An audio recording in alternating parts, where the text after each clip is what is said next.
And as you scroll down, it says, of an idol of Babylonians, probably the planet Mars, which, like Saturn, was regarded by the ancient Shemites as the author of bloodshed and slaughter and was propitiated with human victims. So basically, Merodach, which is supposed to be the chief of the gods, was really said to have been Mars, which Mars is supposed to be the god of war. You know, that's why they equated Merodach with slaughter and bloodshed. You know, because he's supposed to be depicted as a god of war. So, you know, all this stuff that you know, you guys laugh at us because we believe that a great fish swallowed a man, you know, which could have been Leviathan. You know, but the stuff that you guys go into is extreme madness. Yeah, this is an appropriately named site called Reasons to Believe. To believe in what? The Bible.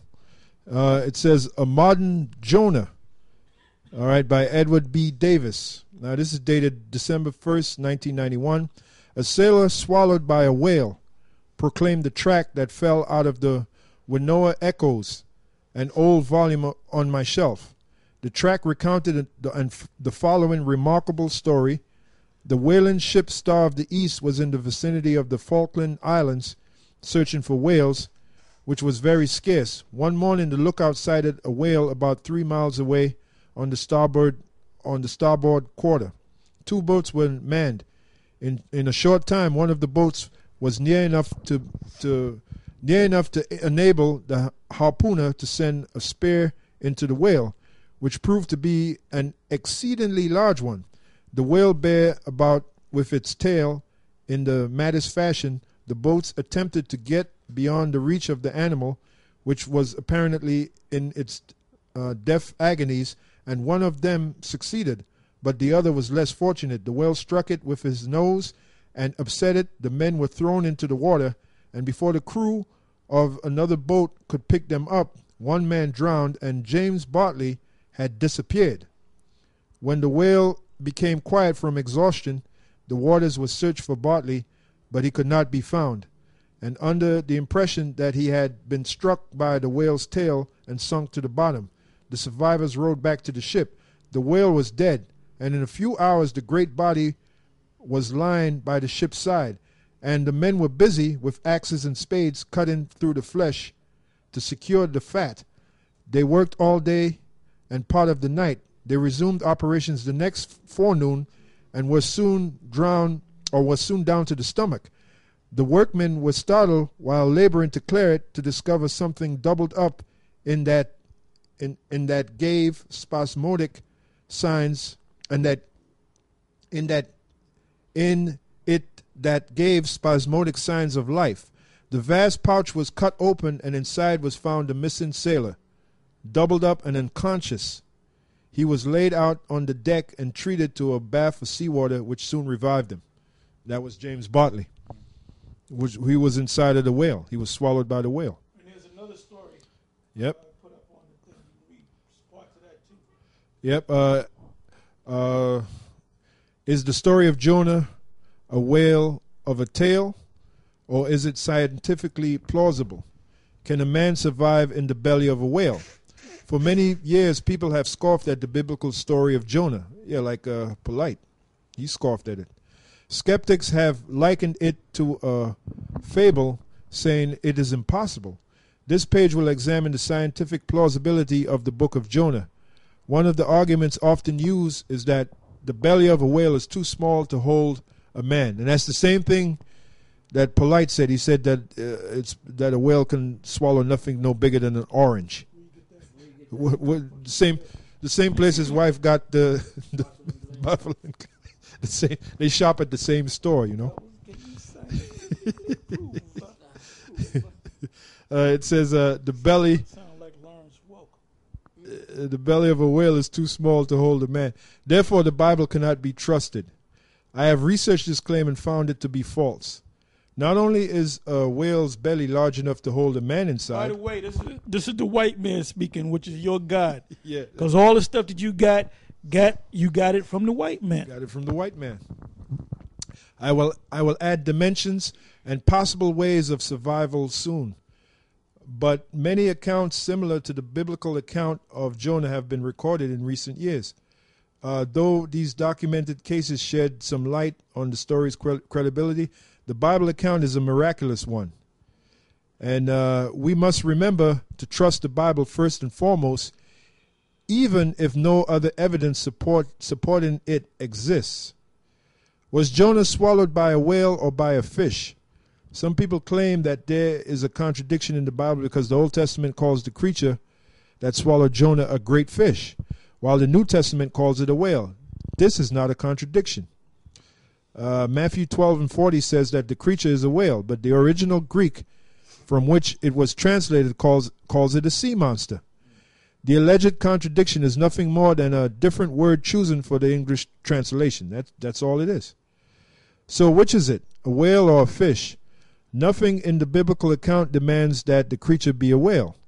It could have been an extinct marine reptile or any one of the thousands of species of marine life that has gone extinct in the last few thousand years. It may have even been a fish. You may think to yourself, but fish don't get that big. If you believe that, you should visit more museums.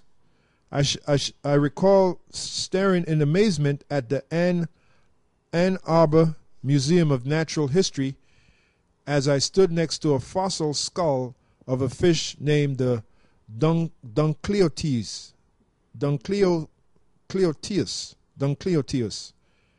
And then you'll see a picture of this fish. Is there any dimensions on that fish?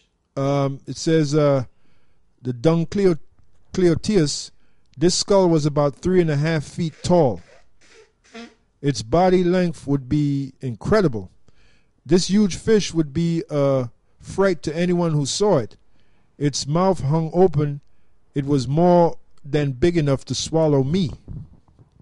The image of the skull above is from a Cleveland Museum specimen. This is smaller than the one in Ann Arbor. The largest Duncleoteus skull is about 4 feet high. I am not saying that this was for sure the fish that swallowed Jonah. I am merely saying that fish like this did exist. Right, and the Greek word for whale in Matthew 12:40 is ketos, and it says a sea monster, whale, huge fish. So, that's it. Should I keep reading or? No, that's it. We got the point. Yeah.